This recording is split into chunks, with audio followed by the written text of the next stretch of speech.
Hello, everybody. Welcome to today's forecast. Today, we're dealing with possibly a more potent severe system than what we had yesterday in Kansas. We did have several strong, even violent tornadoes yesterday that went through several towns, including one that lasted for almost 3 hours, I believe. It may have been two separate tornadoes. I'm not entirely sure. I'll have to go back and check. But today, right now we are dealing with well, right now it's this system up here, but we're not quite dealing with only that one. Eventually, we'll have a new one developing kind of down here in this area of Kansas, Oklahoma, or Colorado, which we'll see here in a minute. But right now, we are just having to deal with some additional storm development happening down here in Oklahoma and Texas. I believe this will be a first of two, maybe even three waves today, and I'll get to that here just now. But as this kind of ejects off to the plains, now we start to see the strengthening of the jet stream a little bit there, and pretty much right over Oklahoma. And then soon after midnight, this should all pass off into Arkansas, Missouri, Louisiana, Northeast Texas, and Eastern Oklahoma, with all hazards continuing to be possible.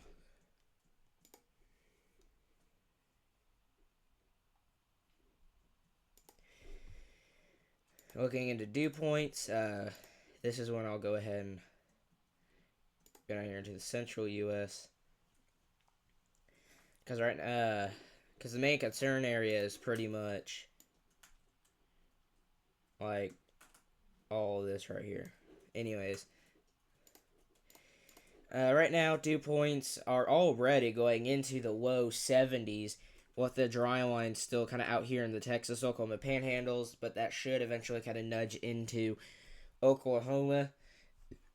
And we still have the main low up here, but eventually we should see a brand new low. But as the day kind of progresses onwards into the afternoon, the dry line sets up in kind of the out just west of Canadian County, maybe a little further out.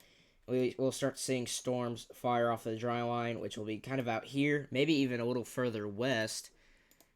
And with any storms that fire off out here in this environment, will very, very quickly become very strong, very severe, and produce possibly long track violent tornadoes.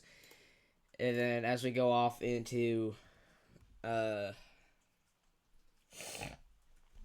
6 o'clock in the afternoon, the dry line kind of retreats a little. Oops. Looks like the dry line just kind of stops here. And if that is, we can have like additional convergence happen off of it. More storms kind of form off of it. But eventually, going off into tomorrow afternoon, the cold front comes crashing down, sending most of that moisture off to the east. Temperatures right now, we are already seeing some clearing skies out in western and southwestern Oklahoma, and even here in central Oklahoma. And that is where the dry line will be situating. And there's also a very weak cap in place I do want to show you here real quick after here in a moment, towards the end of the forecast. But as the day continues on here, with that warming of the sun, we will be seeing some very hot temperatures from the Nebraska-Kansas border all the way down, hugging along the dry line into western Oklahoma and central Oklahoma, where we can see mid to upper 80s and even low 90s. Very, very warm, hot, muggy, very, very moist, very, very unstable. And again, there's not going to be much of a cap in place at all. So these storms will be able to go up and move pretty freely here. Then obviously overnight, when the cold front comes smashing down, temperatures will drop into this low 60s and upper 50s. Going into mixed layer CAPE, convective available potential energy. Already we're seeing some 3,000 joules per kilogram this morning. But as the afternoon progresses, we'll see higher instability here. This is going to be about 4,000 up to 4,500 joules per kilogram. Again, right off that dry line that sets up out here. And we do obviously have already some storms firing off in southern Oklahoma and northern Texas.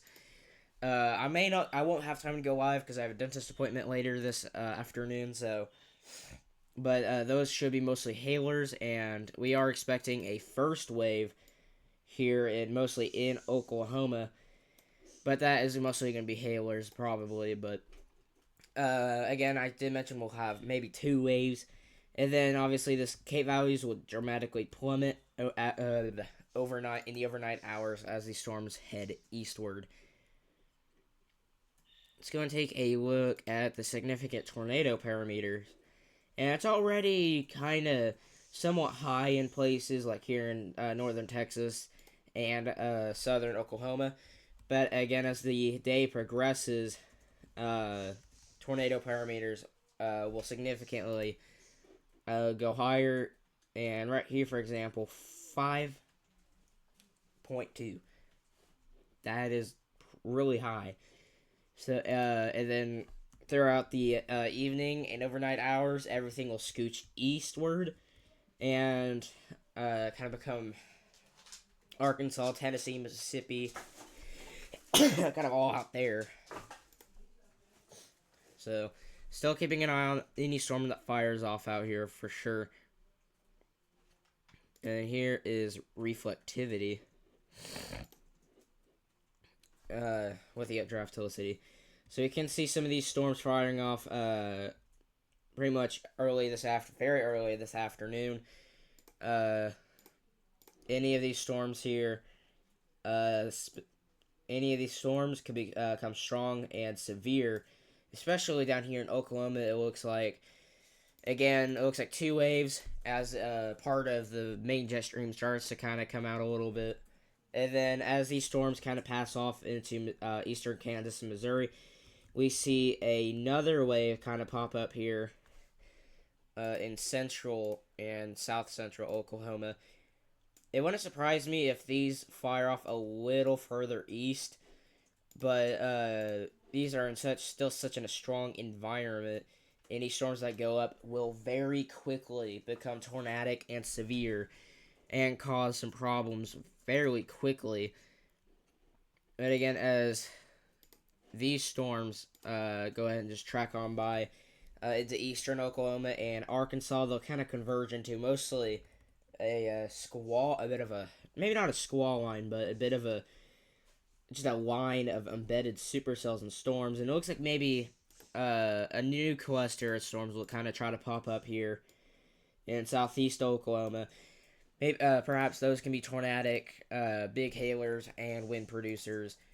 But as all this kind of passes by and crosses the Mississippi River overnight tonight, and kind of leave us out now. Let's go into the Storm Prediction Center. They just upgraded their outlook just now. I'm not entirely sure what it's for yet, but again, here's that level 4 moderate risk from southwest Missouri all the way down to pretty much the Red River, just barely south of the Red River. Here is the outlook. Here's a tornado threat here. A 15% chance. This is where the most likely chance for long track, possibly violent tornadoes will be possible. Pretty much from the I-35 corridor off to the east and northeast up to pretty much the Four Corners region of Oklahoma, Arkansas, Missouri, and Kansas. And a much bigger 10% hatched risk extends from roughly the border of Iowa, Missouri, and Nebraska down through east Kansas into north Texas. And that does include Dallas, Springfield, Kansas City, Jefferson City, and Wichita. And that 15% hatched risk includes Tulsa, Oklahoma City, Norman, and that's pretty much all the major risks today. But that's pretty much all the major cities. And then wind, 45% risk here. And again, that kind of Four Corners region of Arkansas, Oklahoma, Missouri, and Kansas. where we can see possibly several areas of 80 to even 90, maybe even a couple gusts up to 100 miles per hour right there. And we do have that pretty strong uh, wind gusts possible out just outside of that. That does include Springfield, Missouri, and Tulsa, Oklahoma. And a hail risk, which this 15% hazard risk goes all the way up to just about eastern Nebraska and southwest Iowa. It goes all the way down to central Texas around the Waco area. But what I'm concerned about is this 30% and 45% risk here. The 45 ranges from about the Red River up through the I-35 corridor into northeast Oklahoma. It's not particularly. I think we'll see some softballs, maybe even bigger than softballs. But I think I'm pretty sure it's very likely we could see bigger than softballs today. But then we have this 30% risk ranging from about the Missouri-Iowa border down through eastern Kansas and north Texas, which does include Dallas, Texas. And it does stretch out a little bit to Little Rock with the 15% hatch risk, just a little bit there. And that sums up that part of the forecast. But what I want to show you guys is the cap. And here's the. Oh, wait, here, I'm going to set that here. There we go. And here's the first kind of wave of storms starting off now. I just want to point that out. But going down here to forecast tools, observed soundings. Make sure it's Oklahoma City here first, real quick. And here's Oklahoma City. We have the kind of very high instability here and a fairly weak cap in place. It's a very weak cap. It's not going to take a lot to lift it. But this has been the sounding this morning. But again, very weak cap in place. It's not strong in any way. So it'll be overcome pretty easily. I just wanted to show you guys that here real quick. But now, this is when it comes to the end of my forecast. And I will be live probably later this afternoon and evening after my dentist appointment. But